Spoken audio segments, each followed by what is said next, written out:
2022 saya tuh udah ditinggal sama suami untuk pergi kerja ke luar negeri. Tujuannya sih memang untuk memperjuangkan aku dan anakku. Saat itu anakku berusia 1,5 tahun. Sekarang udah 4,5 tahun, alhamdulillah. Dia tumbuh besar tanpa parenting dari ayahnya, yang mana selama ini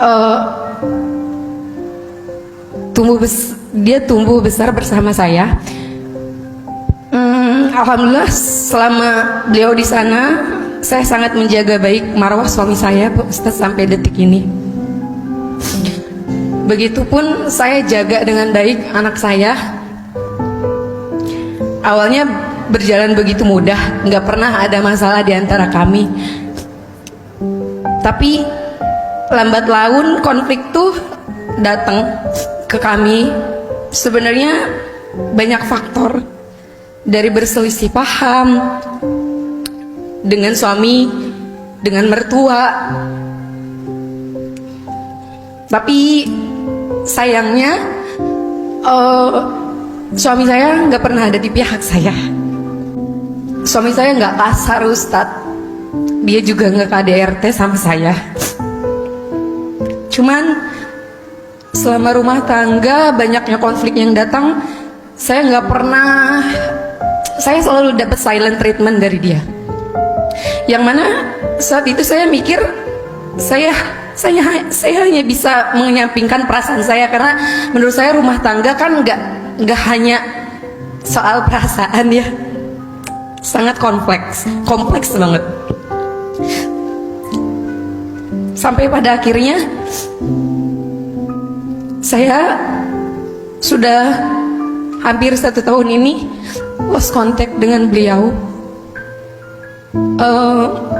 Alhamdulillah dia masih panjang umur, Pak Ustadz. Dia masih kirim WhatsApp ke saya, hanya sekedar kirim bukti transfer. Alhamdulillah dia masih menafkahi kami. Tapi yang maksud saya,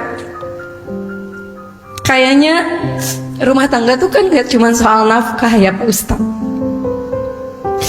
Saya menguatkan diri selama ini, selama dia pergi, dan gak pernah ada support dari keluarga. Selama ini saya menyimpan itu sendirian, Pak Ustadz. Tapi sampai saat ini nggak ada titik terang, Pak Ustadz. Sampai pada akhirnya 12 Ramadan kemarin ibu saya berpulang. Itu titik terberat bagi saya, yang mana selama 3 tahun beliau berjuang melawan sakitnya. Saya nggak bisa ngomong apapun sama ibu. Saya nggak mau membebani ibu dengan masalah saya. Saat ibu berpulang, saya berharap, lagi-lagi saya berharap sama suami saya datang untuk sekedar mensupport. Tapi saya nggak dapet itu, bos. Sampai saya sakit kemarin, masuk rumah sakit, bolak-balik psikiater, psikolog, ke penyakit dalam, nggak ada, Ustadz.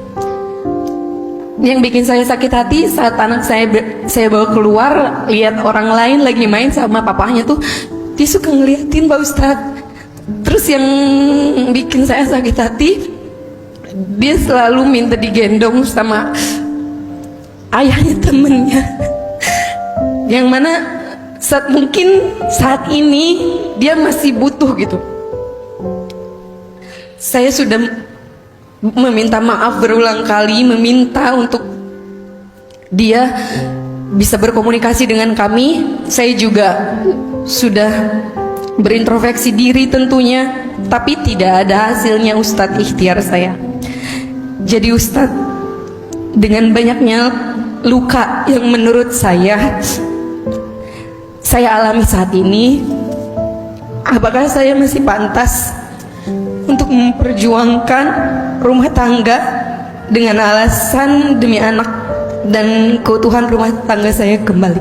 dengan segala kerendahan hati saya sebagai seorang istri yang insya Allah sampai detik ini saya masih menjaga marwah suami saya, diri saya dan anak saya.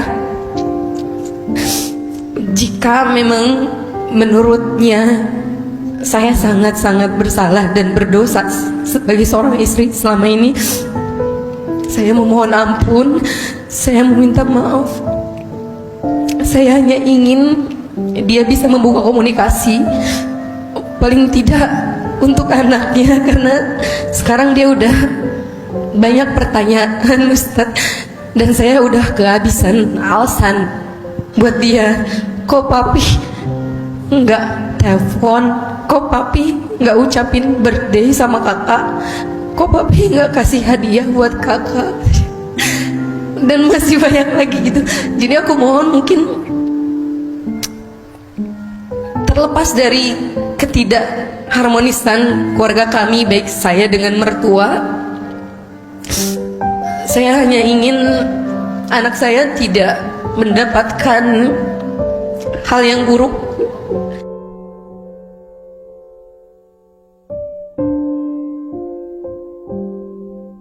Ada 3 hal yang harus kita coba pelajari ya tentang rumah tangga. 1, rumah tangga itu ibadah yang paling lama. Kalau rumah tangga itu ibadah, berarti setiap perjuangannya ada pahala atau tidak? Pahalanya kecil apa besar? Kalau pahalanya besar, godaannya dikit apa banyak?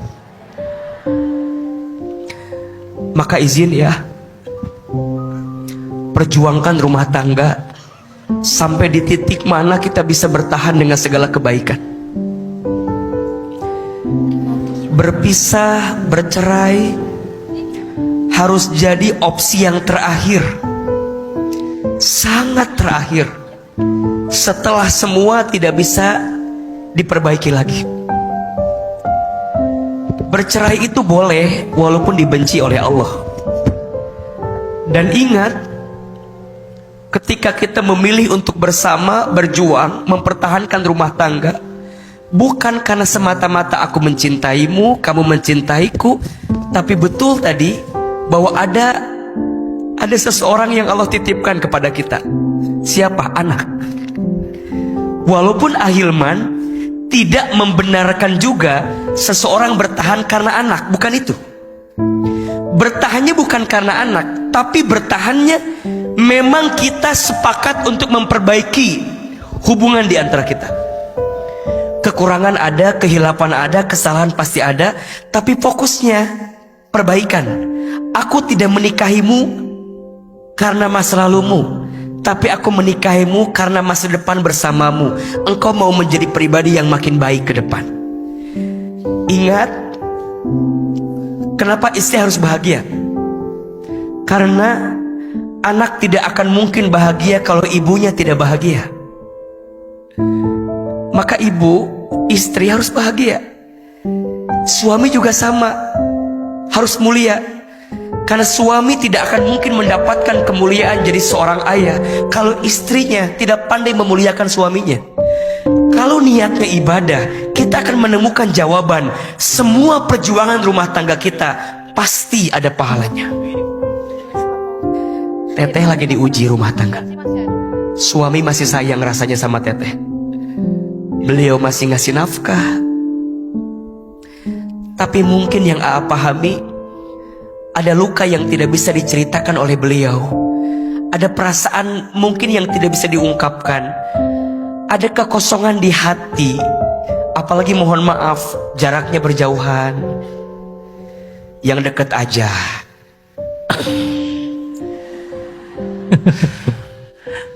Apalagi yang jauh ya. Yang dekat aja teh masih suka ada masalah.